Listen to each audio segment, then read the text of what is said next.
মানে সময়ের কারণে আমি যখন রাজনীতিতে আমি আসি, আমিও প্র্যাকটিস করেছি, কিন্তু আস্তে আস্তে দেখলাম এগুলো মনে হয় যে কি প্র্যাকটিস, কি করছিলাম আমি। এখন তো অনেক কিছু করার আছে মানুষের। ঠিক আছে, তখন তো প্র্যাকটিসে আমরা জানি বা বেতন বিরাট অঙ্কই পেতাম, প্র্যাকটিসও বড় ছিল, কিন্তু তার থেকেও বড় আনন্দের স্বাদ যেটা, সেটা হচ্ছে এখন মানুষের জন্য করার মধ্যে যে স্বাদ, তার থেকে বড় আনন্দ আর কিচ্ছু হতে পারে না, সেটা আমি বলতে পারি। এখানে যারা টিচাররা আছে, টিচারদের সবচেয়ে বড় আনন্দের বিষয় হচ্ছে আমার স্টুডেন্ট।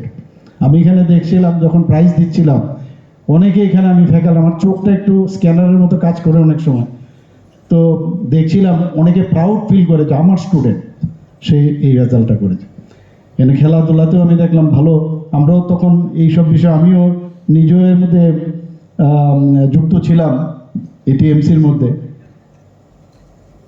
আমাদের সমস্ত জায়গায় আমি যখন যাই, স্টুডেন্ট আর টিচার এবং এখানকার যারা মানে ইভেন নন টিচিং স্টাফ, তাদের সাথে যে সম্পর্কটা মানে সুমধুর সম্পর্ক। আমাদের কলেজ লাইফের অনেক লোক যাদের এখন আমরা স্মরণ করি, হয়তো বা টিচার না, কিন্তু নন টিচিং স্টাফ।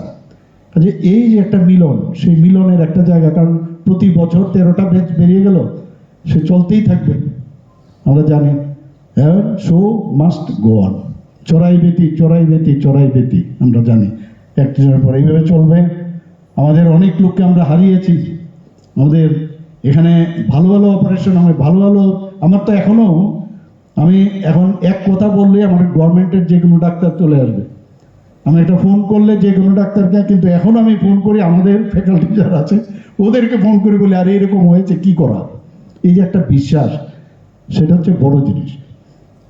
আমি এখানে স্টুডেন্টদের বলবো বা যারা ডাক্তারবাবুরা আছেন, একটু একটু মানুষের জন্য চিন্তা ভাবনা করে একটু কাজ করতে হবে। আমি এজেন্সির মধ্যে ওই কথাটা বলেছি, আবার বসবো ওদের সাথে।